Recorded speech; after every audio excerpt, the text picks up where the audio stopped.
One. Hello, everyone, and welcome back to Bible and Archaeology. Bob, happy Friday. Happy Friday. It is nice to see you. We are here at the start of semester for you. Almost, well, I guess that starts next day after Martin Luther King Day. It's not fully the start of the semester, but it is the start of the semester in many people's hearts. And so happy to have you all here. Yeah. Thank you for joining us again on a Friday, everyone. Great to see you. If you are here live, as always, throw something down in the chat. We are going to come to questions as you submit them. Mm-hmm. If you absolutely most pressingly have a question, you're like, I gotta get an answer today, we will come to super chat questions guaranteed. Everything else that we can come to, we will come to through that. But thank you for tuning in if you're watching on replay, because we know, as always, people are working at 11 o'clock on a Friday, and you're watching this on replay. They're supposed to be. Because we've heard, I put something in the last one, let us know if there's other times, and people are like, I just watched it on replay. Yeah. You can leave questions in replay that we'll cycle back around to as well, right. As we can. But Bob, I gotta start by asking you a question about last night. Yeah. Because you bear with us, it's basketball season. Yeah. Okay, so Hawkeyes women's basketball has begun. And I got to clarify, I only care about the women's basketball team. The men's basketball team's doing better. It's great. Yeah, I'm happy. But they lost 3 in a row, I think. I don't know. I don't follow them. But we played Oregon last night. Yes. Okay, yay, and the Hawkeyes won. How good is Addie Deal? She's the real deal. Addie Deal is real. If you're not watching Hawkeye women's basketball and you're looking for a reason to, because you're like, I hear the WNBA is going to be on lockout, then this is the way you can get your basketball fix. I watched that game last night, and I watched the first 5 minutes of it. And I would say it would be nice if somebody would score a basket, and then they started getting into it. Our defense is so incredibly improved this year. Oh my goodness, it's good. And then I'm just watching. It's nice to see Feuerbach back. Yes, in the lineup. The beginning of the year injuries at away tournaments gotta end. Yeah. But they're playing strong, and it's good to see the Hawks doing great. And they're so young. They're beating teams. They're beating teams, and I'm like, oh man, in a couple years we're gonna be cooking really good. And the other thing that's making me really happy. We'll come to Bible stuff in a second. Yeah. The other thing that's making me really happy is Audie Crooks is fantastic on offense, but the recent videos of Crooks getting cooked on defense, I'm like, you should have, Jan, oh man, Jan's like, I could have made you into a defensive superstar, but we're all here to support Iowa sports. We still love Iowa. Not all of them equally. So, by the way, baseball season opens up in a month. We're about a month away from the beginning of baseball season. So we're going to start pushing. As you know, this is something I used to do in a previous life.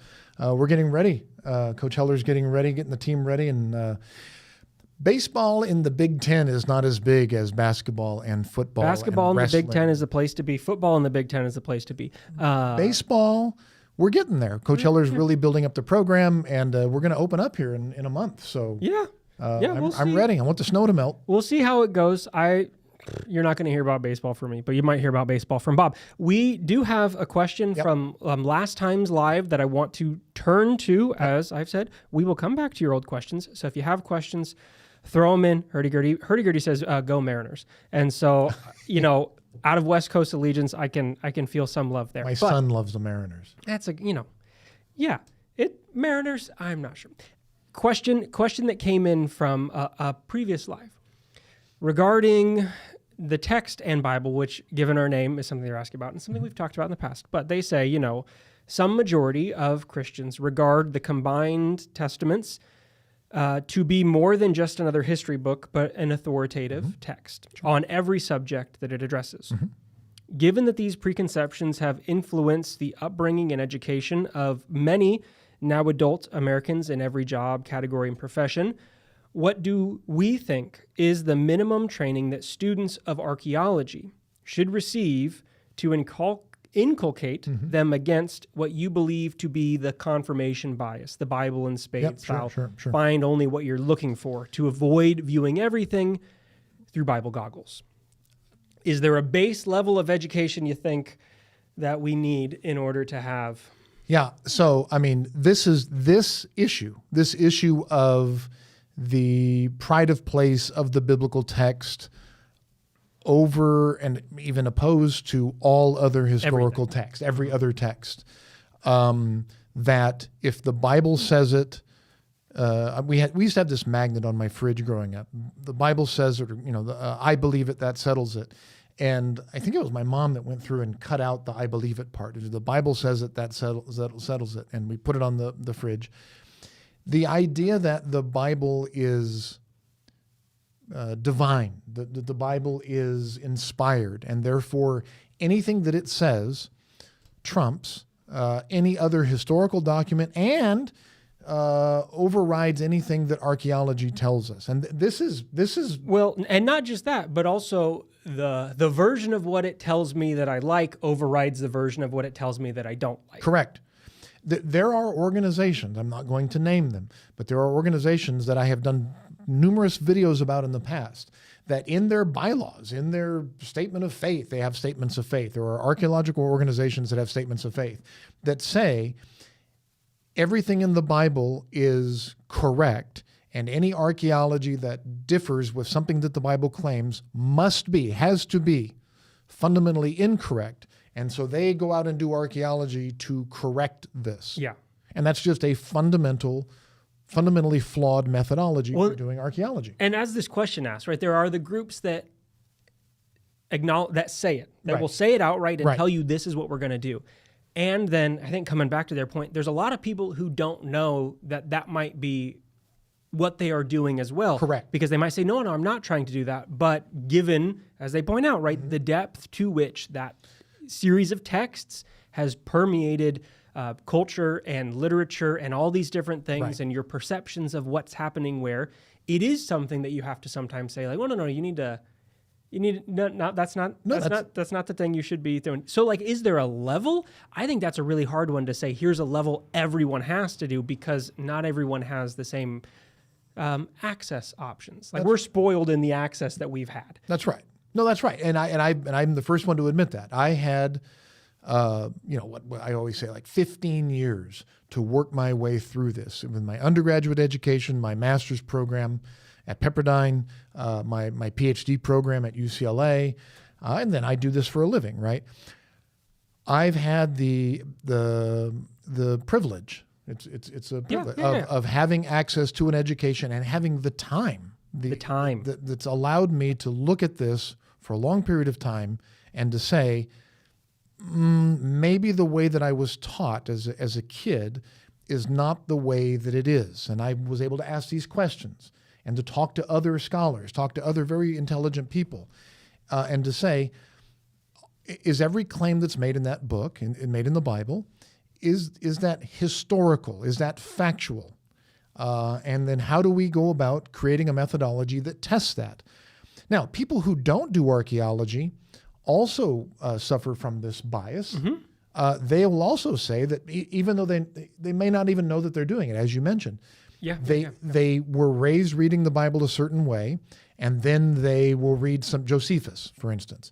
Or we have to ask the question, is everything that Josephus says true? Or they'll look at the historical records, the Egyptian records, or is everything that they claim this true? Is a complaint that we'll see in comments sometimes.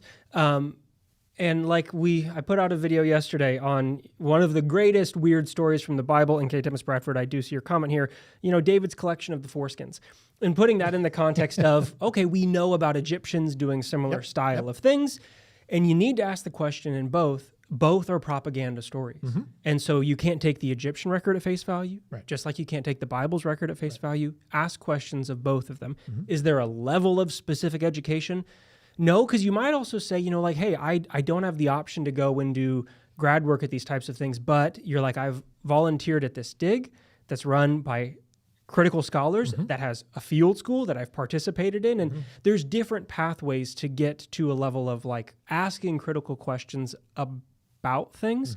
And there's no ceiling point either, like where you go, oh, you've made it, you don't need to ask, you know everything. No. You've hit this job, you've got that degree, and now you're like, oh, you're done. Like, no. If someone stopped, red flags, you got big problems. The people on, subscribers to this channel have heard me say this hundreds of times. Anybody who says they've got it figured out, anybody who says, run away. I know, run from that person. You always need a scholar who's willing to say, I got that wrong. Or I thought this, but based on this new information, I now think something new. Science is built into the methodology of science is, hey, based on new information, we now think something different. Let's update. Yeah. Yeah, that's part of the process.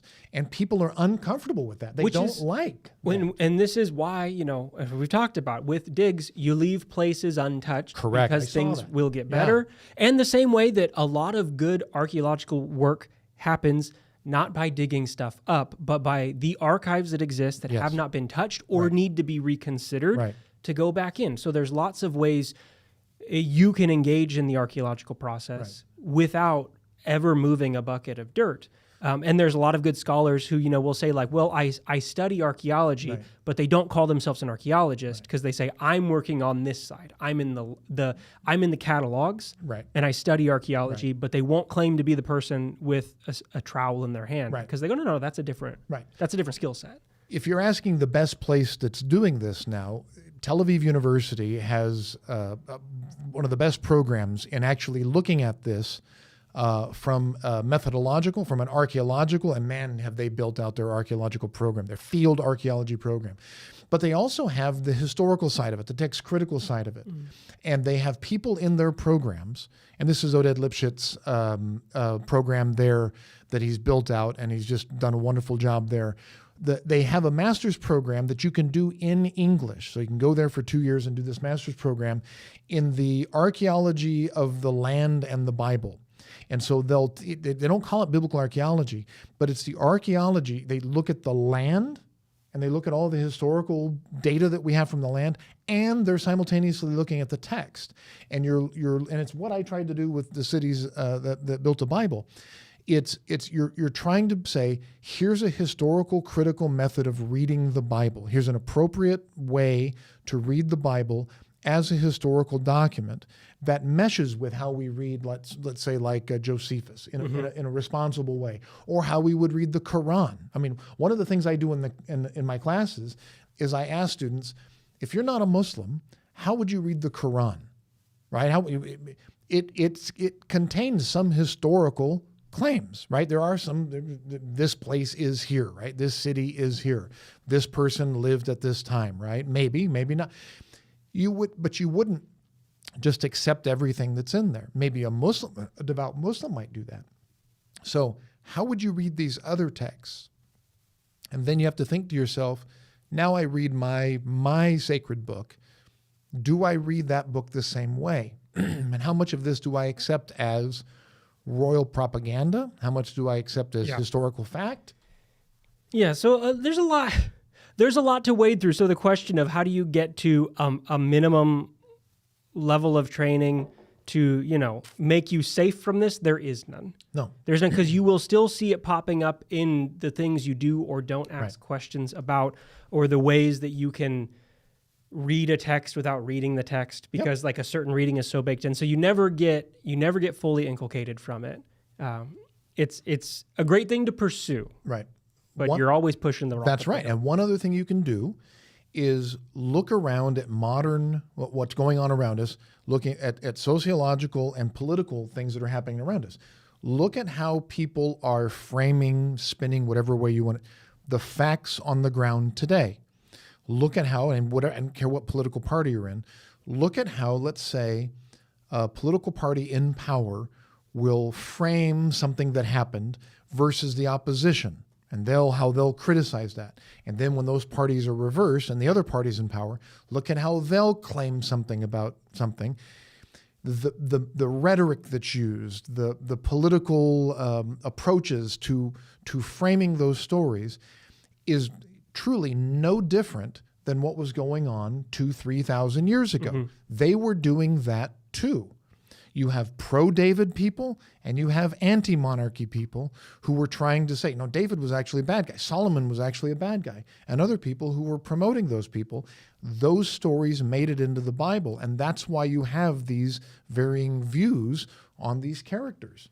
Otherwise, you would have nothing but positive stories about David. You wouldn't have all this really bad baggage. They would just Yeah, say, go read Chronicles and you'll find yeah, you'll find the positive version. and you'll see that when you Chronicles is trying to clean up Samuel and Kings, right? They're trying to fix some of this stuff, and so you can see it's comparative reading is a good way to do it. Yeah. So get two Bibles, put Chronicles here, and put Samuel and Kings here, and read these stories and see how this Chronicles, which was written after, it's rewriting Samuel and Kings. See how it kind of cleans up a little bit, tries to fix some of these problems. Then go read Jubilees and Enoch and see how these are trying to clean up the biblical text. And you'll see that as you move through history, they're trying to fix what they viewed as were some of these problems. And you realize, then you can do what Bart Ehrman does with the New Testament. You look at just some of the older biblical manuscripts and some of the newer biblical manuscripts or the later biblical manuscripts, and you'll see, we don't like this letter or this word. Changes were made to the biblical text over time. They just were. I mean, we put them side by side. We can do that. They're also made in translation. So when you go from the Hebrew to the Septuagint, to the Greek translation, when you go to the Aramaic Targums, when you go to the Latin, right? These changes are made. And the fact, the rabbinic texts, right? When you look at these changes, you know that these are living documents, that their changes are being made. And the fact that they are being changed tells us that people are influencing the texts in a way, probably in the same way that the original authors, the people who were writing them down from the oral traditions that they were changing them as well. So yes, if you, like this, are watching on replay and you have a question, drop it in, and we will come back to that question at a future live. But Bob, I want to turn to a question from the chat here, talking about the patriarchs. Do you think the patriarchs are completely fictional? I keep noticing both clear errors and also strong inconsistencies in the patriarchal narratives. So I'm going to pin you first to completely fictional. Yes or no? No academic answers. If you're going to make me a real person answer. Yes or no, completely. Yes or no. Completely fictional. If you're making me go extremes, I will say, God. I will say no, not completely fictional. I think if you were to percentagize them, 1%, right? 1% fictional. I think that or 1% real. Okay, yeah. I was about to say, wait a minute. Right, wait a minute. No. 1%. I think that it is possible. Again, I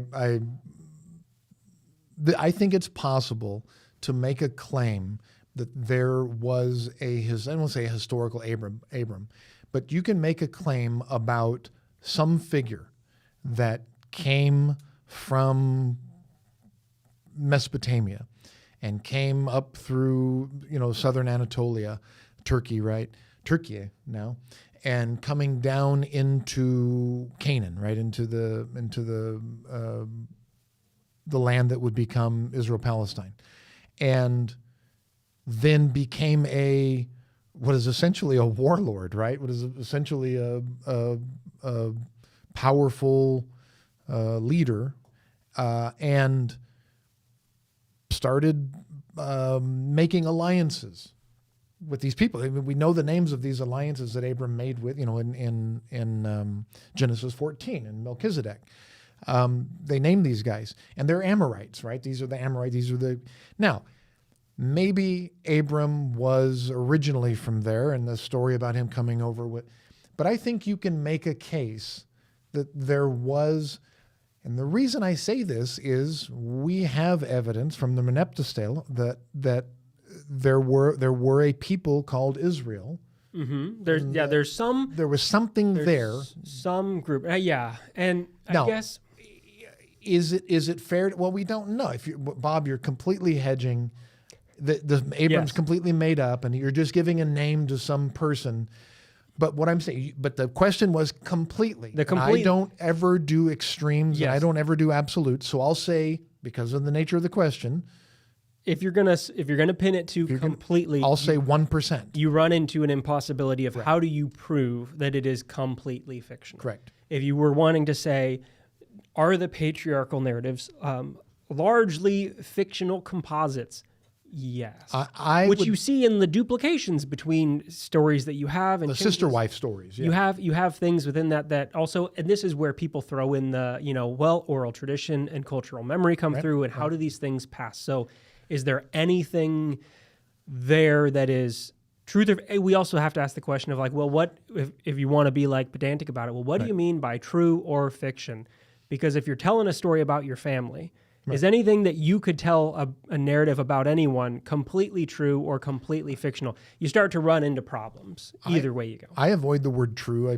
I always say that's a philosophical term. Is it factual? How do we provide the factual? And you can't do it. And if you don't have archaeological evidence, then this is all up for speculation. We have the narrative, but the narrative has been crafted into this literary narrative. Yeah, there's a lot. Which, Herdiger, I see your thing. Would it be an easier determination? Right? Was Abram a historical character? Was King Arthur a historical character? Right, historical. You start to have a lot that goes through these that is mythological in nature. That should cause you to ask questions. Correct. Of its presentation of events, of its use of history. It is functioning as literature. I would designate Abram, the patriarch, as a foundation myth, as part of the foundation myth for Israel. I think that the Israelites, the people who the people who would become them or who are named them all the way back to Merneptah, were there. I think they were there already. I think they were Canaanites. I think that these people who became the Israelites, or who were the Israelites, who later became the Israelites and the Judahites and became the Jewish peoples, they were always there. They were the Canaanites. That's what the archaeology is telling us, right? They were always there. These are the indigenous peoples of that part of the world. The problem is that doesn't make for a great story. We were always here, and us and the people that we hate have always been neighbors, and maybe we used to be more than neighbors, but now we're not neighbors. And let me tell you how we became not neighbors. So every culture... We burned down their city, the city that was burned down way before we say that we got here. Don't look at Jericho. Right. So you have Romulus and Remus, and you have being put in a basket and floated down the Tiber and suckled by a she-wolf, and then he jumps over the wall, and Romulus kills Remus, and he founds Rome. You have was it Ashurbanipal, or it was one of the Sargon? Sargon, yeah. Sargon gets put in a basket and floated down the river, and he... Yeah, you've got the same trope showing up, which ties into a question from someone else here about connections in the Bible to their favorite time in history, the Trojan War. Are there things if you're looking for mythological ties here, in the same way, if you want to look that direction, or if you want to look, there's lots of ways depending on, and historically things have tended to look towards Mesopotamia. Yes. And not towards the Mediterranean. Why? Because these were the earliest civilizations. Well, they knew this. There's strong early cities, and early archaeology does a lot to force the hand here. If you look at like our interview with Campbell Price talking about the way digs started in Egypt, if you're going to go to places that you think are connected to biblical places, same thing with Nineveh, the places that maybe this is this site. So the eyes turn to those big things. And the Greek, this is also part of like the classics biblical studies divide, that they've been viewed as separate worlds, even though you're around the same bathtub. Right. And you're really related to each other in a lot of ways. So are there connections? Some people think that there could be connections between some of the names that you get listed in things like the lists of ships. Are there connections here between these regions? We know geographically they're supposed to be happening in similar places.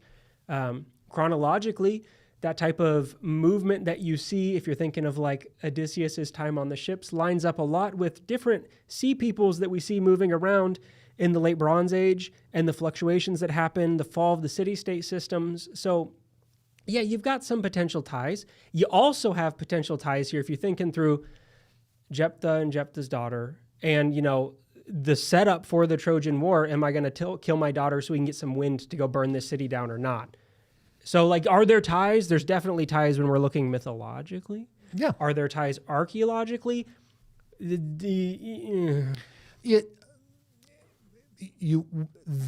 know now, based on archaeology, where the earliest civilizations were. Guess what? They did too.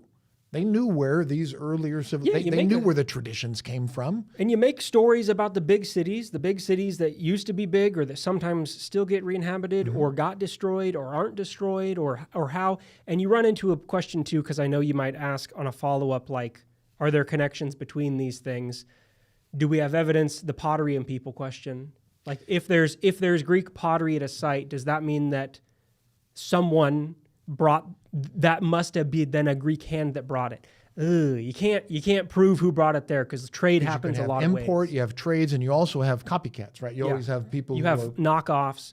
So it does show, right, the broader fallback to like, well, there's regional connections and trade, and they had to meet somebody who met somebody who met. Yes, but does that mean? And thinking too, like there's a story from this year about pottery found at Megiddo connecting to, Egyptian influences or Greek. Like you have these things, but always a question you have to ask is, how did it get there? Right. Who brought it? Right. Pottery does not equal people as much as sometimes people want it to equal people. This is why it's better for dating. It's not necessarily, it doesn't necessarily tell us who brought it or who made it, but it does, it is far more effective in telling us when something was there. And there are things about it that can be more distinctive, like, oh, we know this style is connected to a region, connected to a time period, connected to a culture, this type of painting, this type of lip on this jar. Or breaks in style. Yeah. So if you see a gradual change or a gradual, and then all of a sudden there's a destruction layer and then there's a change in the style of pottery, like we see, with the coming of the Sea Peoples, right? All of a sudden you've got this new kind of pottery coming in. That's a pretty good evidence that, some new people showed up here, right? You've got this when you've got, but in these other places that are supposedly places where you've got or no change, conquest of the places, but the pottery all still seems to be pretty same. Maybe not so much with the conquest. Yeah. So the other thing literarily is to look at the similarity of the tropes, right? So gods tend to live on top of mountains. There tend to be, or volcanoes, tall mountains. They tend to give commands. A lot of times it's lightning, it's thunder. Their voices tend to sound like thunder, and they give decrees from on high. So if you look at the top of the law code, Hammurabi's law code. If you look at the top of Hammurabi's law code, not all the laws, but you look at the very top, you see Shamash, Dinger Shamash, the deity, and he's giving the law code to Hammurabi. And if you look, it's always the deity who's seated, but you see his feet, and his feet are on all these that look like fish scales. Those are actually mountains. So that God is sitting on top of the mountains, and he's giving the law to Hammurabi. Where have we seen that before? And oh, by the way, a lot of those laws in the Code of Hammurabi are almost word for word, right? Eye for eye. You've got a lot for the laws in the Hebrew Bible. Got a lot of carryover. Gods live on top of mountains and give laws down, and we have that, from Zeus and the Olympic, the over in the Greek tradition, all the way over to the Mesopotamian tradition. You have these similarities and these stories. Now, they're always tailored, they're always changed, but this is something that's common throughout all of these, what we call them foundation myths. I think one of my favorite thoughts on this that may be helpful to you or not is Northrop Frye, right? Someone who, a literary critic, deals with stories of mythology and identity formation, right? They talk about myths as a circling of the wagons, and that you can tell a lot by where you circle them and what's on the inside. And so when you're looking at those types of parallels, depending on how you want to feel about the law codes being very similar, or stories of heroes sounding, does Samson sound a lot like a Hercules type of character? Like, okay, depending on what you want to do with that, ask the question of why they circled things where they did or how. And coming back to the question earlier about, like, is there a level of education you need to have to?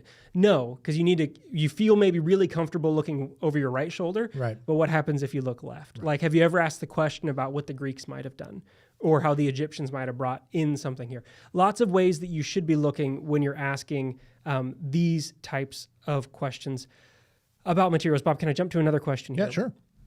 This came to us, a follow-up from Patreon. If you are interested in sending in questions outside of live calendars and you want a direct way to be in touch with us, you can join us over on Patreon. You can send us messages that we will either answer directly there or we can bring into lives. They had a question about recent interviews with Kip Davis talking about Dead Sea Scrolls. It's 2 parts. You can go check it out. I'll put it in the link them down below. But they said that they grew up in a church and they wanted to know if this is a common thing or if this was unique to them. That talked about the Dead Sea Scrolls as tools of distraction from Satan to make Christians too interested in scholarship and less interested in believing the King James Version. I hadn't heard of this one. Now, I have heard a version. Double whammy right there. I've heard a version of this with dinosaurs. That one's pretty common. That, Satan put dinosaur bones in the ground to trick you. Right. Have you heard this with the Dead Sea Scrolls before? I have.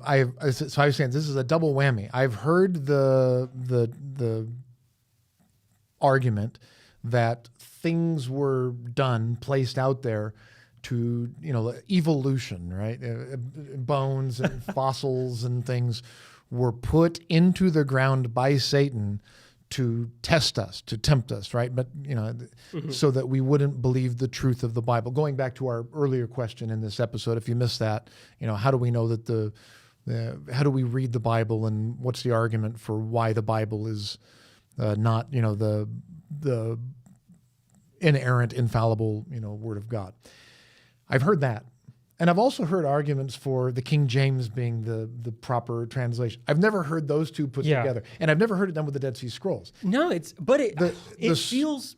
The scrolls, we've done a lot of research with this. We know that there was a community. Now, what you want to call them and who you think they were, that's a debate. I spent... Qumran scholarship is a blood sport. I've said that before. At least it was. It used to be. We'll have some links to interviews down below. You can go watch conversations about Qumran. Also, this is my graduate career. I had to deal with this, right? Testifying and anyways. The scroll. There was a community. There was somebody wrote some sect wrote some documents about their little sect. I'm more in line with the John Collins school that this was part of this Damascus covenant that separated from what I believe to be the Sadducees or somebody based in the temple.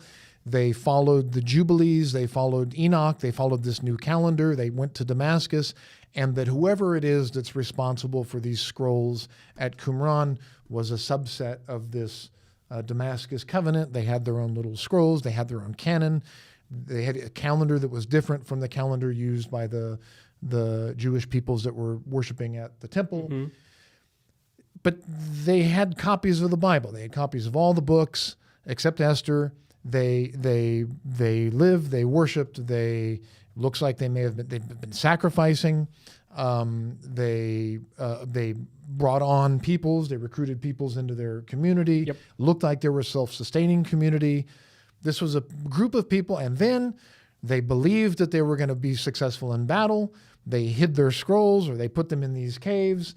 They went out to fight. They got slaughtered. They never came back. And we, because of this, got to discover them. So there's nothing about Satan hiding them. We know exactly how they got there. Well, I think, it runs into serious historical problems. Correct. Which, yes, Correct. If you're unaware of historical conversations, then you're going to run into all kinds of things. Right. I